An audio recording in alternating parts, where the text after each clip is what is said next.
With this new improvement, we have now added appointment statuses as a filter option within the schedule.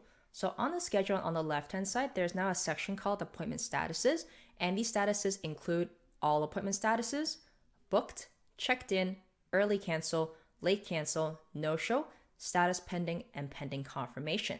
For status pending, these are appointments that were scheduled in the past that have a status of pending still, meaning that they have not been checked in, marked as a no-show, late cancel, or early cancellation.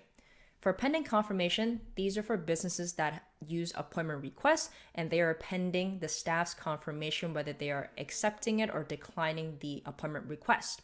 So this is a great feature, especially for the businesses who do use appointment requests, because they can now easily just filter through these statuses and only choose pending confirmation, apply that filter, and now they can easily see all the appointments that are pending confirmation on the calendar without having to run the report or see it on the dashboard. They can see it just right on the schedule where they're doing most of their daily work.